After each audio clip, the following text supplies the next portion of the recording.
You're listening to Midwest Coven Cast Presents Weekend Reads. I'm Marilyn of Midwest Coven Cast. Here in Season 3 of Weekend Reads, we will be making our way through the 1922 abridgment of Sir James Frazer's The Golden Bough. You can visit MidwestCovenCast.com to find podcast extras, including a free online copy of the text. Consider supporting Midwest Coven Cast and Weekend Reads on Patreon for access to additional materials, like a serialized official Midwest Coven Cast Presents Weekend Reads ebook with additional notes about the text and some editorial modernizations straight from, well, me. Now, Coven, it is time to cozy up with your coffee or tea and enjoy this episode of Weekend Reads. Chapter 5. The Magical Control of the Weather. Subsection 1. The Public Magician. The reader may remember that we were led to plunge into the labyrinth of magic by a consideration of two different types of man-god. This is the clue which has guided our devious steps through the maze and brought us out at last on higher ground, whence, resting a little by the way, we can look back over the path we have already traversed and forward to the longer and steeper road we have still to climb. As a result of the foregoing discussion, the two types of human gods may conveniently be distinguished as the religious and the magical man-god, respectively. In the former, a being of an order different from the superior to man is supposed to become incarnate for a longer or a shorter time, in a human body, manifesting his superhuman power and knowledge by miracles wrought and prophecies uttered through the medium of the fleshy tabernacle in which he was designed to take up his abode. This may also appropriately be called the inspired or incarnate type of man-god. In it, the human body is merely a frail earthly vessel filled with a divine and immortal spirit. On the other hand, a man-god of the magical sort is nothing but a man who possesses in an unusually high degree powers which most of his fellows arrogate to themselves on a smaller scale. For in rude society there is hardly a person who does not dabble in magic. Thus, whereas a man-god of the former or inspired type derives his divinity from a deity who has stooped to hide his heavenly radiance behind a dull mask of earthly mold, a man-god of the latter type draws his extraordinary power from a certain physical sympathy with nature. He is not merely the receptacle of a divine spirit. His whole being, body and soul, is so delicately attuned to the harmony of the world that a touch of his hand or turn of his head may send a thrill vibrating through the universal framework of things, and conversely, his divine organism is acutely sensitive to such slight changes of environment as would leave ordinary mortals wholly unaffected. But the line between these two types of man-god, however sharply we may draw it in theory, is seldom to be traced with precision in practice, and in what follows I shall not insist on it. We have seen that in practice, the magic art may be employed for the benefit either of individuals or the whole community, and that according as it is directed to one or other of these two objects, it may be called private or public magic. Further, I pointed out that the public magician occupies a position of great influence, from which, if he is a prudent and able man, he may advance step by step to the rank of a chief or king. Thus, an examination of public magic conduces to an understanding of the early kingship, since in savage and barbarous society, many chiefs and kings appear to owe their authority, in great measure, to their reputation as magicians. Among the objects of public utility which magic may be employed to secure, the most essential is an adequate supply of food. The examples cited in preceding pages prove that the purveyors of food, the hunter, the fisher, the farmer, all resort to magical practices in the pursuit of various callings, but they do so as private individuals for the benefit of themselves and their families, rather than as public functionaries acting in the interest of the whole people. It is otherwise when the rites are performed, not by the hunters, the fishers, the farmers themselves, but by professional magicians on their behalf. In primitive society, where uniformity of occupation is the rule, and the distribution of the community into various classes of workers has hardly begun, every man is more or less his own magician. He practices charms and incantations for his own good and the injury of his enemies. But a great step in advance has been taken when the special class of magicians has been instituted, when, in other words, a number of men have been set apart for the express purpose of benefiting the whole community by their skill, whether that skill be directed to the healing of diseases, the forecasting of the future, the regulation of the weather, or any other object of general utility. The impotence of the means adopted by those of these practitioners to accomplish their ends ought not to blind us to the immense importance of the institution itself. Here is a body of men, relieved, at least, in the higher stages of savagery, from the need of earning their livelihood by hard manual toil, and allowed, nay, expected and encouraged, to prosecute researches into the secret ways of nature. It was at once their duty and their interest to know more than their fellows, to acquaint themselves with everything that could aid man in the arduous struggle with nature, everything that could mitigate his sufferings and prolong his life. The properties of drugs and minerals, the causes of rain and drought, of thunder and lightning, the changes of the seasons, the phases of the moon, the daily and yearly journeys of the sun, the motions of the stars, the mystery of life and the mystery of death, all these things must have excited the wonder of these early philosophers and stimulated them to find solutions of problems that were doubtless often thrust on their attention in the most practical form by the importune demands of their clients, who expected them to not merely to understand, but to regulate the great processes of nature for the good of man. That their first shots fell very far wide of the mark could hardly be helped. The slow, the never-ending approach to truth consists in perpetually forming and testing hypotheses, accepting those which at the time seem to fit the facts and rejecting the others. The views of natural causation embraced by the savage magician no doubt appear to us manifestly false and absurd, yet in their day they were legitimate hypotheses, though they have not stood the test of experience. Ridicule and blame are the just meed, not of those who devised these crude theories, but of those who obstinately adhered to them after better had been propounded. Certainly no men ever had stronger incentives in the pursuit of truth than these savage sorcerers. To maintain at least a show of knowledge was absolutely necessary. A single mistake detected might cost them their life. These no doubt led them to practice imposture for the purpose of concealing their ignorance. But it also supplied them with the most powerful motive for substituting a real for a sham knowledge, since, if you would appear to know anything, by far the best way is actually to know it. Thus, however justly we may reject the extravagant pretensions of magicians and condemn the deceptions which they have practiced on mankind, the original institution of this class of men has, take it all in all, been productive of incalculable good to humanity. They were the direct predecessors, not merely of our physicians and surgeons, but of our investigators and discoverers in every branch of natural science. They began the work which has since been carried to such glorious and beneficent issues by their successors in after ages, and if the beginning was poor and feeble, this is to be imputed to the inevitable difficulties which beset the path of knowledge, rather than to the natural incapacity or willful fraud of the men themselves. Subsection 2. The magical control of rain. Of the things which the public magician sets himself to do for the good of the tribe, one of the chief is to control the weather, and especially to ensure an adequate fall of rain. Water is an essential of life, and in most countries the supply of it depends upon showers. Without rain, vegetation withers, animals and men languish and die. Hence, in savage communities, the Rainmaker is a very important personage, and often a special class of magicians exist for the purpose of regulating the heavenly water supply. The methods by which they attempt to discharge the duties of their office are commonly, though not always, based on the principle of homeopathic or imitative magic. If they wish to make rain, they simulate it by sprinkling water or mimicking clouds. If their object is to stop rain and cause drought, they avoid water and resort to warmth and fire for the sake of drying up the too abundant moisture. Such attempts are by no means confined, as the cultivated reader might imagine, to the naked inhabitants of those sultry lands, like Central Australia and some parts of Eastern and Southern Africa, where often for months together the pitiless sun beats down out of a blue and cloudless sky on the parched and gaping earth. They are, or used to be, common enough among outwardly civilized folk in the moister climate of Europe. I will now illustrate them in instances drawn from the practice both of public and private magic. Thus, for example, in the village near Dorpat in Russia, when rain was much wanted, 3 men used to climb up the fir trees of an old sacred grove. One of them drummed with a hammer on a kettle or small cask to imitate thunder. The second knocked 2 firebrands together and made the sparks fly to imitate lightning.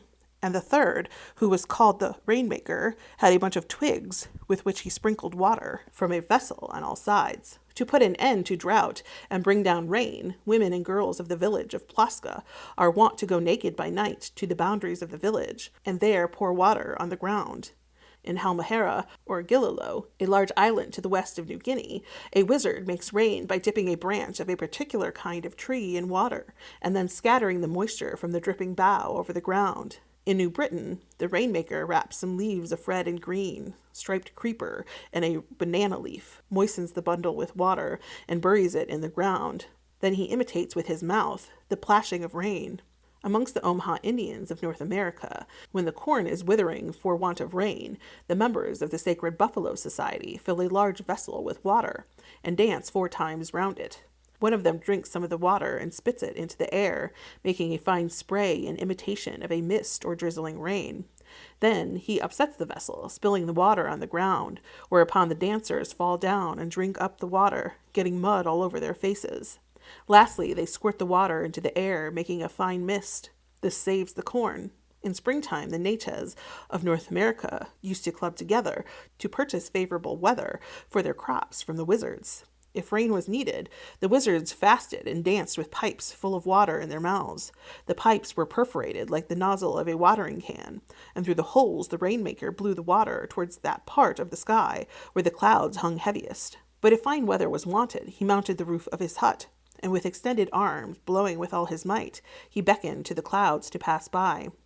When the rains do not come in due season, the people of central Angonaland repair to what is called the Rain Temple. Here they clear away the grass, and the leader pours beer into the pot, which is buried in the ground, while he says, "Master Chauta, you have hardened your heart towards us. What would you have us do?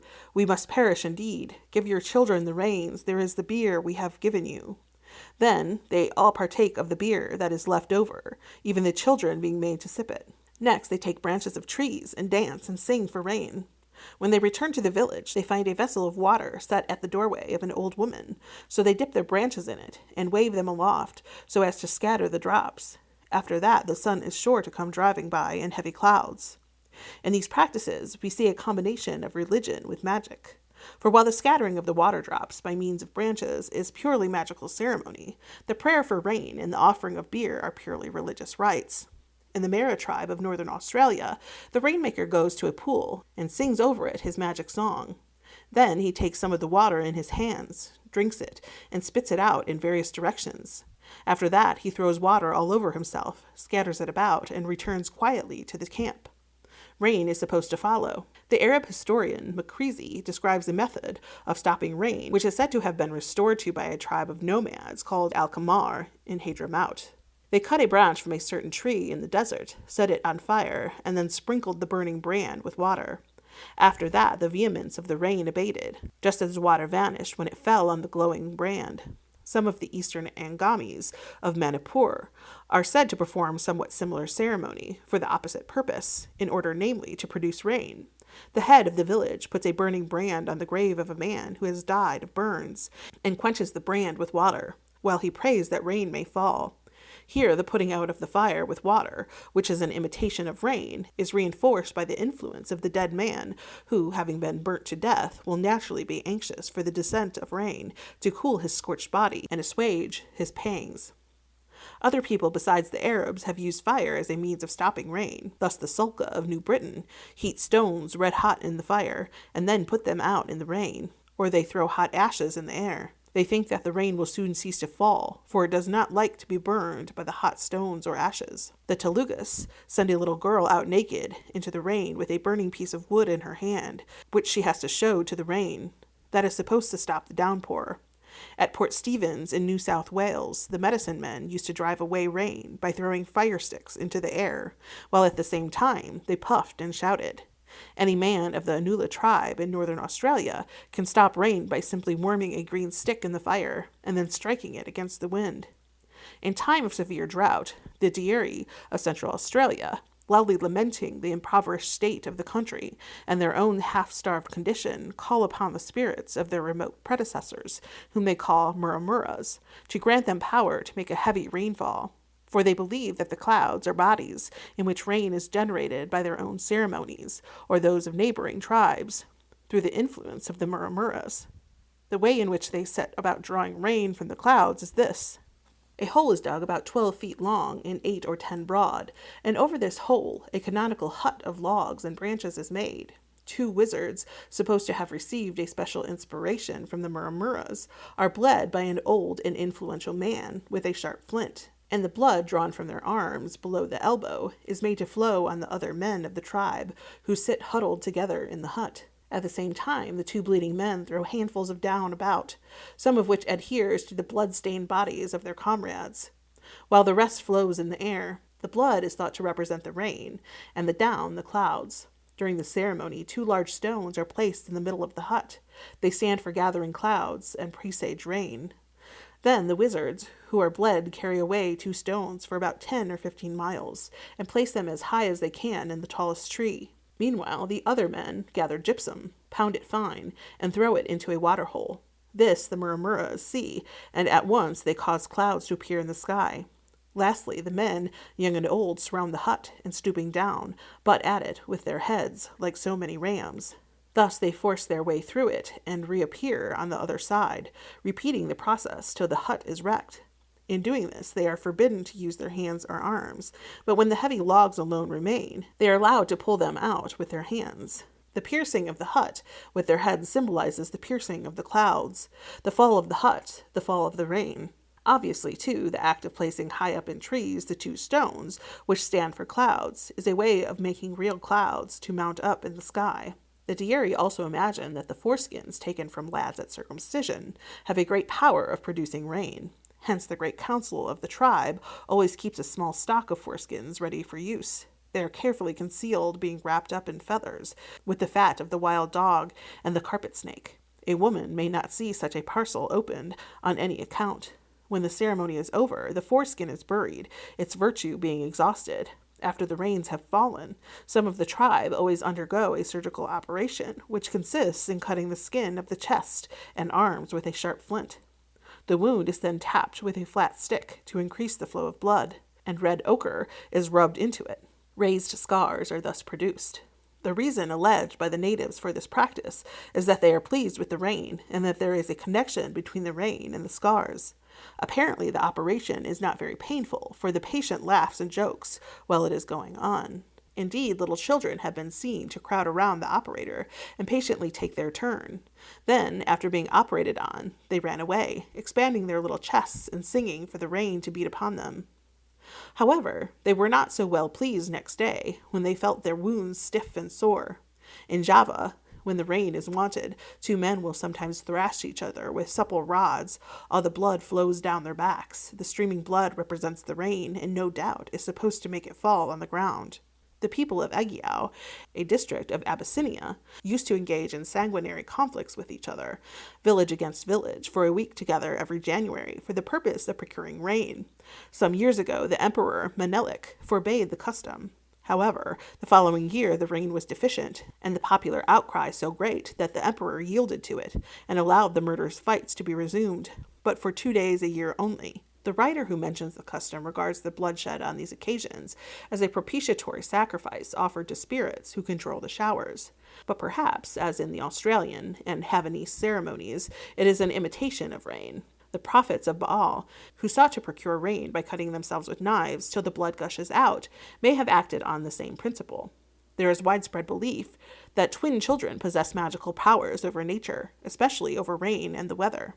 This curious superstition prevails among some of the Indian tribes of British Columbia, and has led them often to impose certain singular restrictions or taboos on the parents of twins, though the exact meaning of these restrictions is generally obscure. Thus, the Tsimshian Indians of British Columbia believe that twins control the weather. Therefore, they pray to wind and rain. Calm down, breath of the twins. Further, they think that the wishes of the twins are always fulfilled. Hence, twins are feared because they can harm the man they hate. They can also call the salmon and the olaken, or candlefish, and so they are known by a name which means making plentiful. In the opinion of the Coquitl Indians of British Columbia, twins are transformed salmon. Hence they may not go near water, lest they should be changed back again into the fish. In their childhood, they can summon any wind by motions of their hands, and they can make fair or foul weather, and also cure diseases by swinging a large wooden rattle. The Nootka Indians of British Columbia also believe that twins are somehow related to salmon. Hence among them, twins may not catch salmon, and they may not eat or even handle the fresh fish. They can make fair or foul weather, and can cause rain to fall by painting their faces black, and then washing them, which may represent the rain dripping from the dark clouds. The Shuswap Indians, like the Thompson Indians, associate twins with the grizzly bear, for they call them young grizzly bears. According to them, twins remain throughout life endowed with supernatural powers. In particular, they can make good or bad weather. They produce rain by spilling water from a basket in the air. They make fine weather by shaking a small flat piece of wood attached to a stick by a string. They raise storms by strewing down on the ends of spruce branches.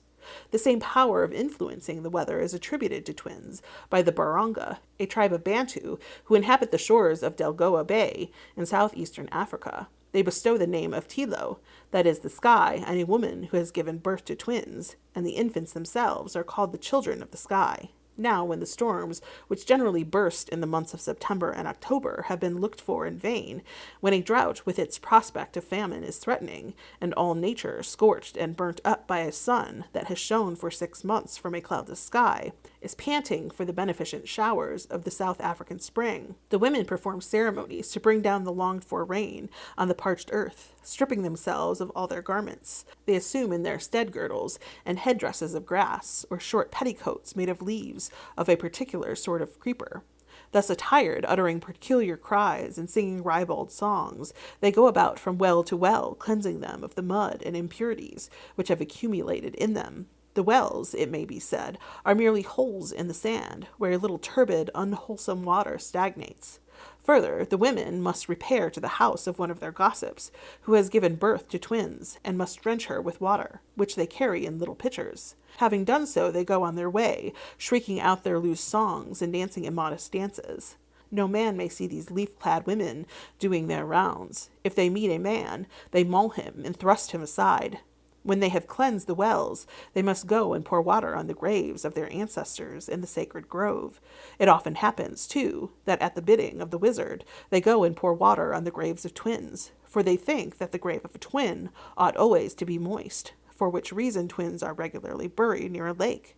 If all their efforts to procure rain prove abortive, they will remember that such and such a twin was buried in a dry place on the side of a hill. No wonder, says the wizard, in such a case, that the sky is fiery. Take up this body and dig him a grave on the shore of the lake.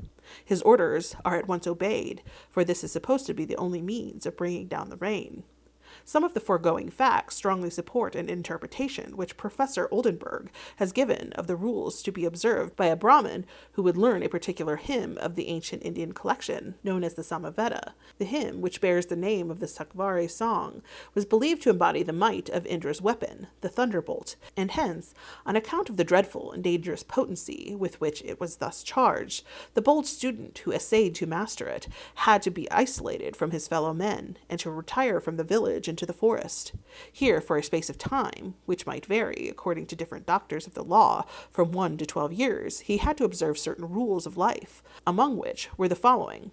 Thrice a day he had to touch water. He must wear black garments and eat black food. When it rained, he might not seek the shelter of a roof, but had to sit in the rain and say, "Water is the Sakvari song."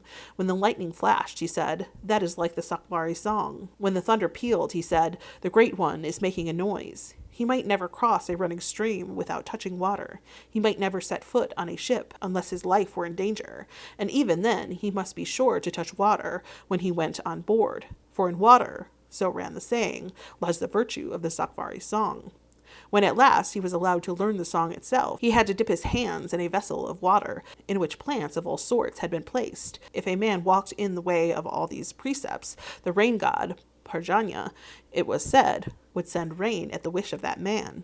It is clear, as Professor Oldenburg well points out, that all these rules are intended to bring the Brahmin into union with water, to make him, as it were, an ally of the water powers, and to guard him against their hostility.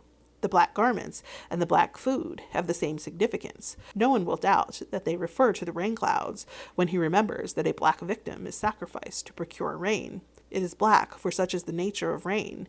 In respect of another rain charm, it is said plainly, he puts on a black garment, edged with black, for such is the nature of rain. We may therefore assume that here in the circle of ideas and ordinances of the Vedic schools, there have been preserved magical practices of the most remote antiquity, which were intended to prepare the Rainmaker for his office and dedicate him to it. It is interesting to observe that where an opposite result is desired, primitive logic enjoins the weather doctor to observe precisely opposite rules of conduct. In the tropical island of Java, where the rich vegetation attests the abundance of the rainfall, ceremonies for the making of rain are rare, but ceremonies for the prevention of it are not uncommon. When a man is about to give a great feast in the rainy season and has invited many people, he goes to a weather doctor and asks him to prop up the clouds that may be lowering. If the doctor consents to exert his professional powers, he begins to regulate his behavior by certain rules. As soon as his customer has departed, he must observe a fast, and may neither drink nor bathe. What little he eats must be eaten dry, and in no case may he touch water. The host on his side, and his servants, both male and female, must neither wash clothes nor bathe so long as the feast lasts, and they have all during its continuance to observe strict chastity. The doctor seats himself on a new mat in his bedroom, and before a small oil lamp he murmurs, shortly before the feast takes place, the following prayer or incantation: Grandfather and Grandmother Shrokwal. The name seems to be taken at random, others are sometimes used. Return to your country. Akamit is your country. Put down your water cask, close it properly, that not a drop may fall out. While he utters this prayer, the sorcerer looks upwards, burning incense the while. So among the Terrajas, the rain doctor, whose special business it is to drive away rain, takes care not to touch water before, during, or after the discharge of his professional duties. He does not bathe, he eats with unwashed hands, he drinks nothing but palm wine, and if he has to cross a stream, he is careful not to step in the water. Having thus prepared himself for his task, he has a small hut built for himself outside of the village in a rice field. And in this hut he keeps up a little fire, which on no account may be suffered to go out. In the fire he burns various kinds of wood, which are supposed to possess the property of driving off rain, and he puffs in the direction from which the rain threatens to come, holding in his hand a packet of leaves and bark, which derive a similar cloud-compelling virtue, not from their chemical composition, but from their names, which happen to signify something dry or volatile. If clouds should appear in the sky while he is at work, he takes lime in the hollow of his hand and blows it towards them. The lime, being so very dry, is obviously well adapted to disperse the damp clouds. Should rain afterwards be wanted, he has only to pour water on his fire, and immediately the rain will descend in sheets. The reader will observe how exactly the Javanese and Terraja observances, which are intended to prevent rain, form the antithesis of the Indian observances, which aim at producing it. The Indian sage is commanded to touch water thrice a day regularly, as well as on various special occasions. The Javanese and Terraja wizards may not touch it at all. The Indian lives out in the forest, and even when it rains, he may not take shelter. The Javanese and Terraja sit in a house or a hut. The one signifies his sympathy with water by receiving the rain on his person and speaking of it respectfully. The others light a lamp or a fire and do their best to drive the rain away. Yet the principle on which all three act is the same. Each of them, by a sort of childish make-believe, identifies himself with the phenomenon which he desires to produce. It is the old fallacy that the effect resembles its cause. If you would make wet weather, you must be wet. If you would make dry weather, you must be dry. In southeastern Europe, at the present day, ceremonies are observed for the purpose of making rain, which not only rest on the same general train of thought as the preceding, but even in their details resemble the ceremonies practiced with the same intention by the Baranga of Delagoa Bay. Among the Greeks of Thessaly and Macedonia, when a drought has lasted a long time, it is customary to send a procession of children round to all the wells and springs of the neighborhood. At the head of the procession walks a girl adorned with flowers, whom her companions drenched with water at every halting place, while they sing an invocation of which the following is part. Preparia, all fresh bedewed, freshen all the neighborhood, by the woods on the highway, as thou goest, To God now pray, O my God, upon the plain. Send thou us a still, small rain, that the fields may fruitful be, and vines in blossom we may see, and the grain be full and sound, and wealthy grow the folks around. In time of drought, the Serbians strip a girl to her skin and clothe her from head to foot in grass, herbs, and flowers, even her face being hidden behind a veil of living green. Thus disguised, she is called the Didola, and goes through the village with a troop of girls. They stop before every house. The Didola keeps turning herself around and dancing, while the other girls form a ring about her singing one of the Didola songs, and the housewife pours a pail of water over her. One of the songs they sing runs thus: We go through the village, the clouds go in the sky, we go faster, faster go the clouds, they have overtaken us, and wetted the corn and the vine. At Pune, in India, when rain is needed, the boys dress up one of their number in nothing but leaves, and call him King of Rain. Then they go round to every house in the village, where the householder or his wife sprinkles the Rain King with water, and gives the party food of various kinds. When they have thus visited all the houses, they strip the Rain King of his leafy robes, and feast upon what they have gathered. Bathing is practiced as a rain charm in some parts of southern and western Russia.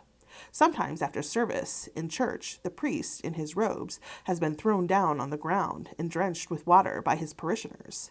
Sometimes it is the women who, without stripping off their clothes, bathe in crowds on the day of St. John the Baptist, while they dip in the water a figure made of branches, grass, and herbs, which is supposed to represent the saint. In Kursk, a province of southern Russia, when rain is much wanted, the women seize a passing stranger and throw him into the river or souse him from head to foot. Later on, we shall see that a passing stranger is often taken for a deity or the personification of some natural power. It is recorded in official documents that during a drought in 1790, the peasants of Shurouts and Werbouts collected all the women and compelled them to bathe, in order that rain might fall. An Armenian rain charm is to throw the wife of a priest into the water and drench her. The Arabs of North Africa fling a holy man willy-nilly into a spring as a remedy for drought. In Manasa, a province of North Celebes, the priest bathes as a rain charm. In central Celebes, when there has become no rain for a long time, and the rice stalks begin to shrivel up, many of the villagers, especially the young folk, go to a neighboring brook and splash each other with water, shouting noisily, or squirt water on one another through bamboo tubes. Sometimes they imitate the plump of rain by smacking the surface of the water with their hands, or by placing an inverted gourd on it and drumming on the gourd with their fingers. Women are sometimes supposed to be able to make rain by plowing or pretending to plow. Thus the pshas and choosers of the Caucasus have a ceremony called plowing the rain, which they observe in time of drought. Girls yoke themselves to a plow and drag it into a river, wading in the water up to their girdles. In the same circumstances, Armenian girls and women do the same. The oldest woman, or the priest's wife, wears the priest's dress, while the others, dressed as men, drag the plow through the water against the stream. In the Caucasian province of Georgia, when a drought has lasted long, marriageable girls are yoked in couples with an ox yoke on their shoulders. A priest holds the reins, and thus harnessed, they wade through rivers, puddles, and marshes, praying, screaming, weeping, and laughing. In a district of Transylvania, when the ground is parched with drought, some girls strip themselves naked, and led by an older woman, who is also naked, they steal a harrow and carry it across the fields to a brook, where they set it afloat. Next they sit on the harrow and keep a tiny flame burning on each corner of it for an hour. Then they leave the harrow in the water and go home. A similar rain charm is resorted to in some parts of India. Naked women drag a plow across a field by night, while the men keep carefully out of the way, for their presence would break the spell. Sometimes the rain charm operates through the dead. Thus, in New Caledonia, the Rainmakers blackened themselves all over, dug up a dead body, took the bones to a cave, jointed them, and hung the skeleton over some taro leaves. Water was poured over the skeleton to run down on the leaves. They believed that the soul of the deceased took up the water, converted it into rain, and showered it down again. In Russia, if common report may be believed, it is not long since the peasants of any district that chanced to be afflicted with drought used to dig up the corpse of some one who had drunk himself to death and sink it in the nearest swamp or lake, fully persuaded that this would ensure the fall of the needed rain. In 1868, the prospect of a bad harvest caused by a prolonged drought, inducing the inhabitants of a village in the Terrajas district to dig up the body of a raskolnik, or dissenter, who had died in the preceding December. Some of the party beat the corpse, or what was left of it, about the head, exclaiming, "Give us rain," while others poured water on it through a sieve. Here, the pouring of water through a sieve seems plainly an imitation of a shower, and reminds us of the manner in which Strepsiades and Aristophanes imagined that rain was made by Zeus. Sometimes, in order to procure rain, the Terrajas make an appeal to the pity of the dead. Thus, in the village of Kalingua, there is the grave of a famous chief and grandfather of the present ruler. When the land suffers from unseasonable drought, the people go to his grave, pour water on it, and say, "O grandfather, have pity on us. If it is your will that this year we should eat, then give rain." After that, they hang a bamboo full of water over the grave. There is a small hole in the lower end of the bamboo, so that the water drips from it continually. The bamboo is always refilled with water until rain drenches the ground. Here, in New Caledonia, we find religion blent with magic. For the prayer to the dead chief, which is purely religious, is eked out with a magical imitation of rain and his grave. We have seen that the Baranga of Delagoa Bay drenched the tombs of their ancestors, especially the tombs of twins, as a rain charm. Among some of the Indian tribes in the region of the Orinoco, it was customary for the relations of a deceased person to disinter his bones a year after burial, burn them, and scatter the ashes to the winds, because they believed that the ashes were changed into rain, which the dead man sent in return for his obsequies. The Chinese are convinced that when human bodies remain unburied, the souls of their late owners feel the discomfort of rain, just as living men would do if they were exposed without shelter to the inclemency of the weather. These wretched souls, therefore, do all in their power to prevent the rain from falling, and often their efforts are only too successful. Then drought ensues, the most dreaded of all calamities in China, because bad harvests, dearth, and famine follow in its train. Hence, it has been a common practice of the Chinese authorities in time of drought to inter the dry bones of the unburied dead for the purpose of putting an end to the scourge and conjuring down the rain. Animals, again, often play an important part in these weather charms. The Anula tribe of northern Australia associate the dollar bird with rain and call it the rain bird.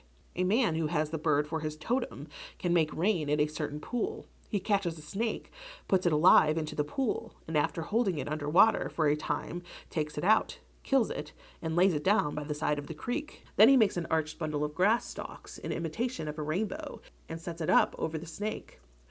After that, all he does is to sing over the snake and the mimic rainbow. Sooner or later, the rain will fall.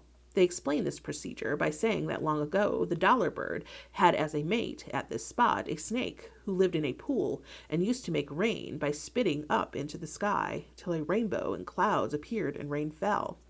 A common way of making rain in some parts of Java is to bathe a cat or two cats, a male and a female. Sometimes the animals are carried in procession with music. Even in Batavia, you may from time to time see children going about with a cat for this purpose.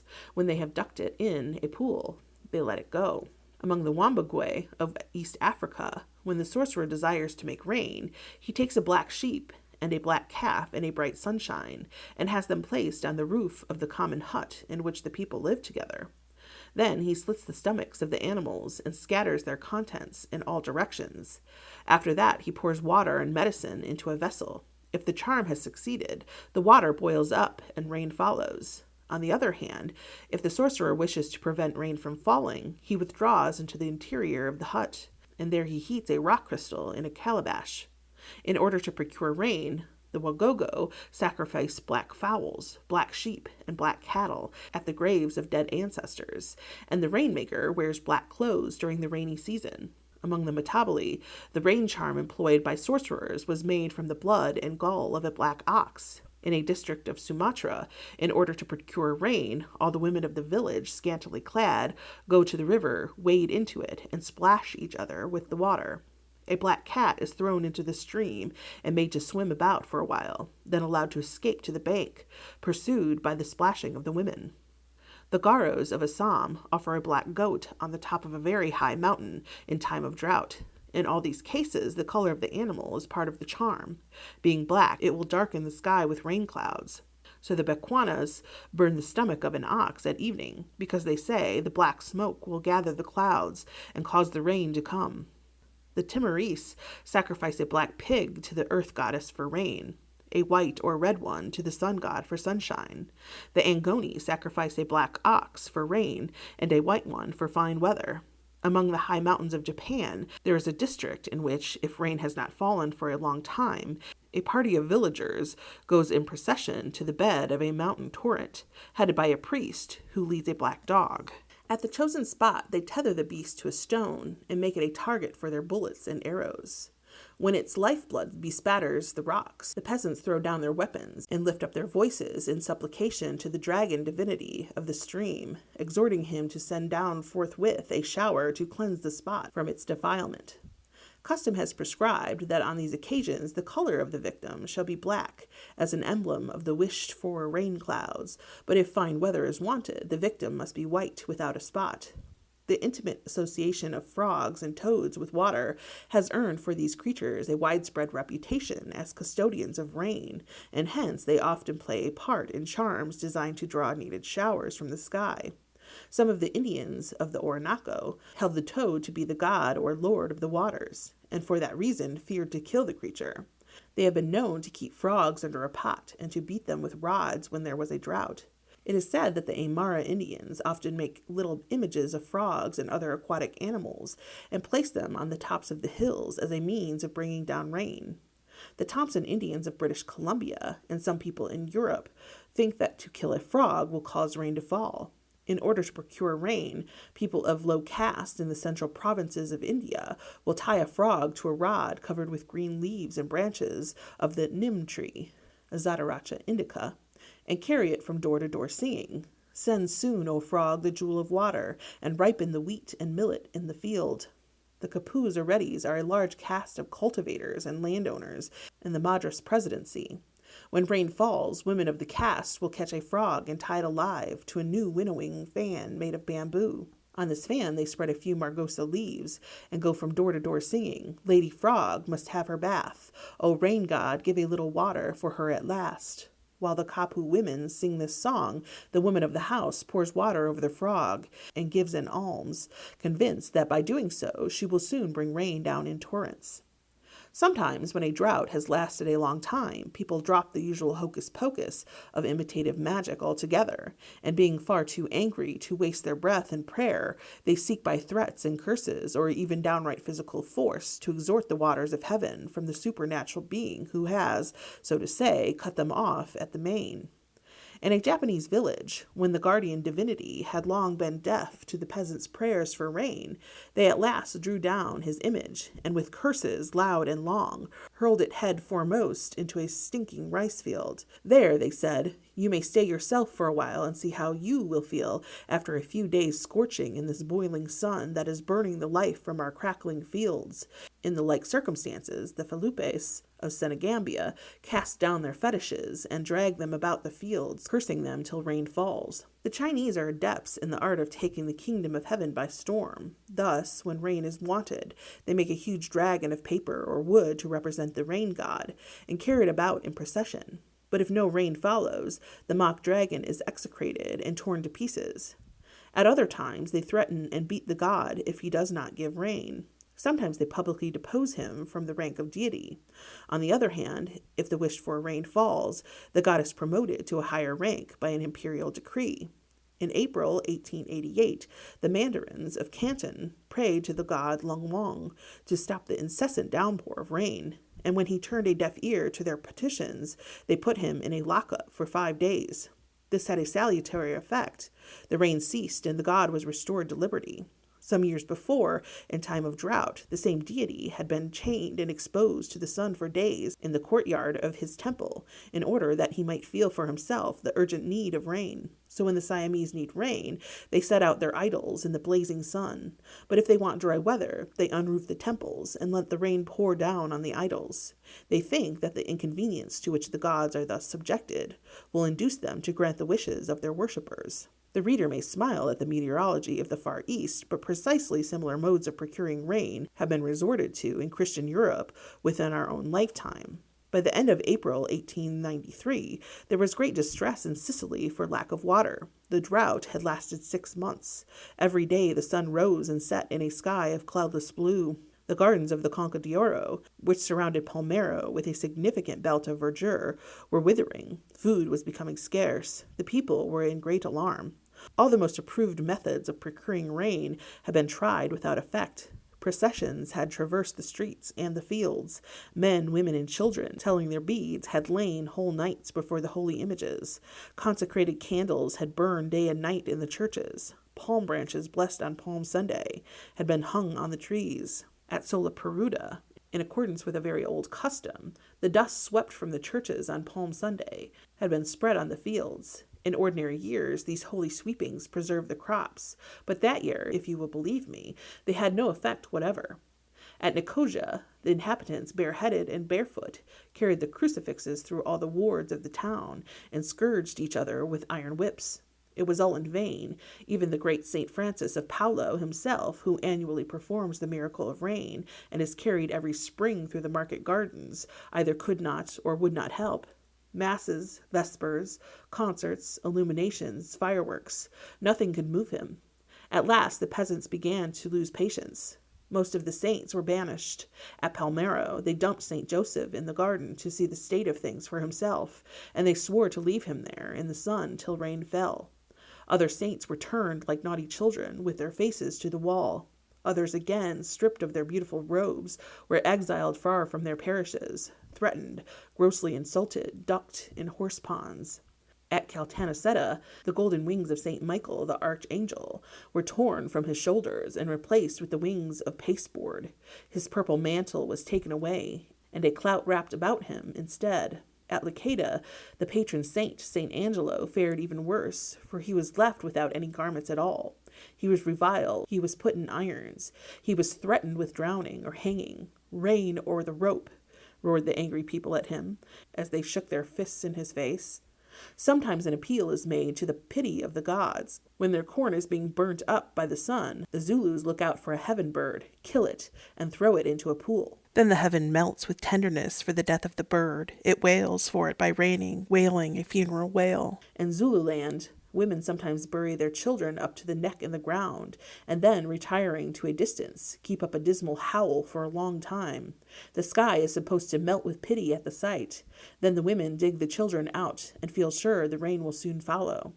They say that they call to the Lord above and ask him to send rain. If it comes, they declare that Usando reigns. In times of drought, the Gaunches of Tenerife led their sheep to sacred ground, and there they separated the lambs from their dams, that their plaintive bleating might touch the heart of the god. In Kumaon, a way of stopping rain is to pour hot oil in the left ear of a dog. The animal howls with pain, as his howls are heard by Indra, and out of pity for the beast's sufferings, the god stops the rain. Sometimes the Terrajas attempt to procure rain as follows. They place the stalks of certain plants in water, saying, "Go and ask for rain, and so long as no rain falls, I will not plant you again, but there shall you die." Also, they string some freshwater snails on a cord, and hang the cord on a tree, and say to the snails, "Go and ask for rain, and so long as no rain comes, I will not take you back to the water." Then the snails go and weep, and the gods take pity and send rain. However, the foregoing ceremonies are religious rather than magical, since they involve an appeal to the compassion of higher powers. Stones are often supposed to possess the property of bringing on rain, provided they be dipped in water or sprinkled with it, or treated in some other appropriate manner. In a Samoan village, a certain stone was carefully housed as the representative of the rain-making god, and in time of drought, his priests carried the stone in procession and dipped it in a stream. Among the Tatathi tribe of New South Wales, the rainmaker breaks off a piece of quartz crystal and spits it toward the sky. The rest of the crystal he wraps in emu feathers, soaks both crystal and feathers in water, and carefully hides them. In the Karaman tribe of New South Wales, the wizard retires to the bed of a creek, drops water on a round flat stone, then covers up and conceals it. Among some tribes of northwestern Australia, the rainmaker repairs to a piece of ground which is set apart for the purpose of rainmaking. There he builds a heap of stones or sand, places on the top of it his magic stone, and walks or dances round the pile, chanting his incantation for hours, till sheer exhaustion obliges him to desist, when his place is taken by his assistant. Water is sprinkled on the stone, and huge fires are kindled. No layman may approach the sacred spot while the mystic ceremony is being performed. When the Sulca of New Britain wish to procure rain, they blacken stones with the ashes of certain fruits, and set them out, along with certain other plants and buds, in the sun. When a handful of twigs is dipped in water and weighted with stones while a spell is chanted, after that rain should follow. In Manipur, on a lofty hill to the east of the capital, there is a stone which a popular imagination likens to an umbrella. When rain is wanted, the Raja fetches water from a spring below and sprinkles it on the stone. At Sagami, in Japan, there is a stone which draws down rain whenever water is poured on it. When the Wakandyo, a tribe of Central Africa, desire rain, they send to the Wawamba, who dwell at the foot of snowy mountains, and are the happy possessors of a rainstone. In consideration of a proper payment, the Wawamba wash the precious stone, anoint it with oil, and put it in a pot full of water. After that, the rain cannot fail to come. In the arid wastes of Arizona and New Mexico, the Apaches sought to make rain by carrying water from a certain spring and throwing it on a particular point high up on a rock. After that, they imagined that the clouds would soon gather and that rain would begin to fall. But customs of this sort are not confined to the wilds of Africa and Asia or the torrid deserts of Australia and the New World. They have been practiced in the cool air and under the gray skies of Europe. There is a fountain called Barrington, a romantic fame in those wild woods of Broceliande, where, if legend be true, the wizard of Merlin still sleeps his magic slumber in the hawthorn shade. Thither the Breton peasants used to resort when they needed rain. They caught some of the water in a tankard and threw it on a slab near the spring. On Snowdon there is a lovely tarn called Dullion, or the Black Lake, lying in a dismal dingle, surrounded by high and dangerous rocks. A row of stepping stones runs out into the lake, and if any one steps on the stones and throws water so as to wet the farthest stone, which is called the Red Altar, it is but a chance that you do not get rain before night, even when it is hot weather. In these cases, it appears probable that in Samoa the stone is regarded as more or less divine.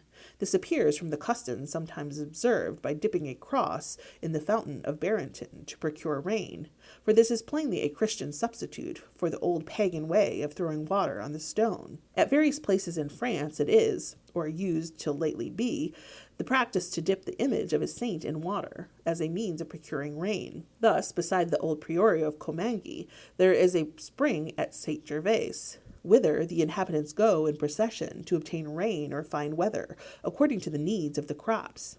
In times of great drought, they throw into the basin of the fountain an ancient stone image of the saint that stands in a sort of niche from which the fountain flows. At Colobrières and Carpentras, a similar practice was observed with the images of St. Pons and St. Gens, respectively. In several villages of Navarre, prayers for rain used to be offered to St. Peter, and by way of enforcing them, the villagers carried the image of the saint in procession to the river, where they thrice invited him to reconsider his resolution and to grant their prayers. Then, if he was still obstinate, they plunged him in the water, despite the remonstrances of the clergy, who pleaded with as much truth and piety that a simple caution or admonition administered to the image would produce an equally good effect. After this, the rain was sure to fall within 24 hours. Catholic countries do not enjoy a monopoly of making rain by ducking holy images in water. In Mingrelia, when the crops are suffering from want of rain, they take a particularly holy image and dip it in water every day till a shower falls. And in the Far East, the Shans drench the images of Buddha with water when the rice is perishing of drought. In all such cases, the practice is probably at bottom a sympathetic charm. However, it may be disguised under the appearance of a punishment or a threat. Like other peoples, the Greeks and Romans sought to obtain rain by magic, when prayers and processions had proved ineffectual. For example, in Arcadia, when the corn and trees were parched with drought, the priest of Zeus dipped an oak branch into a certain spring on Mount Lycaeus. Thus troubled, the water sent up a misty cloud from which rain soon fell upon the land. A similar mode of making rain is still practiced, as we have seen, in Halmahera near New Guinea. The people of Crannon in Thessaly had a bronze chariot which they kept in a temple.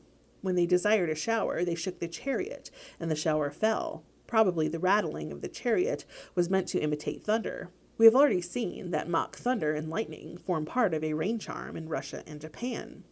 The legendary Salmoneus, king of Elis, made mock thunder by dragging bronze kettles behind his chariot, or by driving over a bronze bridge, while he hurled blazing torches in imitation of lightning. It was his impious wish to mimic the thundering car of Zeus as it rolled across the vault of heaven. Indeed, he declared that he was actually Zeus, and caused sacrifices to be offered to himself as such. Near a temple of Mars, outside the walls of Rome, there was kept a certain stone, known as the lapis manalis. In time of drought, the stone was dragged into Rome, and this was supposed to bring down rain immediately. Subsection 3. The magical control of the sun. As the magician thinks he can make rain, so he fancies he can cause the sun to shine, and can hasten or stay its going down. As an eclipse, the Ojibways used to imagine that the sun was being extinguished, so they shot fire-tipped arrows in the air, hoping thus to rekindle his expiring light. The Sensis of Peru also shot burning arrows at the sun during an eclipse, but apparently they did this not so much to relight his lamp as to drive away a savage beast, with which they supposed him to be struggling. Conversely, during an eclipse of the moon, some tribes of the Orinoco used to bury lighted brands in the ground, because, said they, if the moon were to be extinguished, all fire on earth would be extinguished with her, except such as was hidden from her sight. During the eclipse of the sun, the Kamchakans were wont to bring out fire from their huts and pray the great luminary to shine as before. But the prayer addressed to the sun shows that this ceremony was religious rather than magical. Purely magical, on the other hand, was the ceremony observed on similar occasions by the Chilcotin Indians. Men and women tucked up their robes as they do in traveling, and then, leaning on staves as if they were heavy-laden, they continued to walk in a circle till the eclipse was over. Apparently, they thought thus to support the failing steps of the sun as he trod his way round in the sky. Similarly, in ancient Egypt, the king, as the representative of the sun, walked solemnly round the walls of a temple in order to ensure that the sun should perform his daily journey around the sky without the interruption of an eclipse or other mishap. And after the autumnal equinox, the ancient Egyptians held a festival called the Nativity of the Sun's Walking Stick, because as the luminary declined daily in the sky and his light and heat diminished, he was supposed to need a staff on which to lean. In New Caledonia, when a wizard desires to make sunshine, he takes some plants and corals to the burial ground and fashions them into a bundle, adding 2 locks of hair cut from a living child of his family, also 2 teeth or an entire jawbone from the skeleton of an ancestor. He then climbs a mountain whose top catches the first rays of the morning sun. Here he deposits 3 sorts of plants on a flat stone, places a branch of dry coral beside them, and hangs the bundle of charms over the stone. Next morning he returns to the spot and sets fire to the bundle at the moment when the sun rises from the sea. As the smoke curls up, he rubs the stone with dry coral, invokes his ancestors, and says, "Sun, I do this that you may be burning hot and eat up all the clouds in the sky." The same ceremony is repeated at sunset. The New Caledonians also make a draught by means of a disc-shaped stone with a hole in it. At the moment when the sun rises, the wizard holds the stone in his hands and passes a burning brand repeatedly into the hole, while he says, "I kindle the sun in order that he may eat up the clouds and dry up our land, so that it may produce nothing." The Banks Islanders make sunshine by means of a mock sun. They take a very round stone called vatloa, or sunstone, wind red braid about it, and stick it with owl's feathers to represent rays, singing the proper spell in a low voice. Then they hang it on some high tree, such as a banyan or a casuarina, in a sacred place. The offering made by the Brahmin in the morning is supposed to produce the sun, and we are told that assuredly it would not rise were he not to make that offering. The ancient Mexicans conceived the sun as the source of all vital force. Thus they named him Ipilnemuani, he by whom men live. But if he bestowed life on the world, he needed also to receive life from it, And as the heart is the seat and symbol of life, bleeding hearts of men and animals were presented to the sun to maintain him in vigor and enable him to run his course across the sky. Thus, the Mexican sacrifices to the sun were magical rather than religious, being designed not so much to please and propitiate him as physically to renew his energies of heat, light, and motion. The constant demand for human victims to feed the solar fire was met by waging war every year on the neighboring tribes and bringing back troops of captives to be sacrificed on the altar. Thus, the ceaseless wars of the Mexicans and their cruel system of human sacrifices, the most monstrous on record, sprang in great measure from a mistaken theory of the solar system. No more striking illustration could be given of the disastrous consequences that may flow in practice from a purely speculative error. The ancient Greeks believed that the sun drove in a chariot across the sky, hence the Rhodians, who worshipped the sun as their chief deity, annually dedicated a chariot and 4 horses to him, and flung them into the sea for his use. Doubtless, they thought that after a year's work, his old horses and chariot would be worn out. From a like motive, probably the idolatrous king of Judah dedicated chariots and horses to the sun, and the Spartans, Persians, and Massagetæ sacrificed horses to him. The Spartans performed the sacrifice on the top of Mount Taygetus, the beautiful range behind which they saw the great luminary set every night. It was as natural for the inhabitants of the valley of Sparta to do this as it was for the islanders of Rhodes to throw the chariot and horses into the sea, into which the sun seemed to them to sink at evening. For thus, whether on the mountain or in the sea, the fresh horses stood ready for the weary god, where they would be most welcome at the end of his day's journey. As some people think they can light up the sun or speed him on his way, so others fancy they can retard or stop him. In a pass of the Peruvian Andes stand 2 ruined towers on opposite hills. Iron clips are clamped into their walls for the purpose of stretching a net from one tower to the other. The net is intended to catch the sun. Stories of men who have caught the sun in a noose are widely spread. When the sun is going southward in the autumn and sinking lower and lower in the Arctic sky, the Eskimo of Igloolik play the game of cat's cradle in order to catch him in the meshes of the string and so prevent his disappearance. On the contrary, when the sun is moving northward in the spring, they play the game of cup and ball to hasten his return. When an Australian blackfellow wishes to stay the sun from going down till he gets home, he puts a sod in the fork of a tree, exactly facing the setting sun. On the other hand, to make it go down faster, the Australians throw sand into the air and blow with their mouths towards the sun, perhaps to waft the lingering orb westward and bury it under the sands into which it appears to sink at night. As some people imagine they can hasten the sun, so others fancy they can jog the tardy moon. The natives of New Guinea reckon months by the moon, and some of them have been known to throw stones and spears at the moon in order to accelerate its progress, and so to hasten the return of their friends who were away from home for 12 months working on a tobacco plantation. The Malays think that a bright glow at sunset may throw a weak person into a fever. Hence, they attempt to extinguish the glow by spitting out water and throwing ashes at it. The Shuswap Indians believe that they can bring on cold weather by burning the wood of a tree that has been struck by lightning. The belief may be based on the observation that in their country, cold follows a thunderstorm. Hence, in spring, when these Indians are traveling over the snow on high ground, they burn splinters of such wood in the fire in order that the crust of the snow may not melt. Thank you for listening to this week's episode of Midwest Covencast Presents Weekend Reads. We will be back in 2 weeks with our next installment. In the meantime, you can catch up with our other pod, Midwest Covencast. Consider supporting Midwest Covencast and Weekend Reads on our Patreon to gain access to additional content and exclusive Coven merch. You can even join our Coven by following us on social media at Midwest Covencast on TikTok, Facebook, and Instagram, and at Midwest Coven on Twitter. You can also keep up with us on our website, MidwestCovencast.com. Until next time, Coven, blessed be.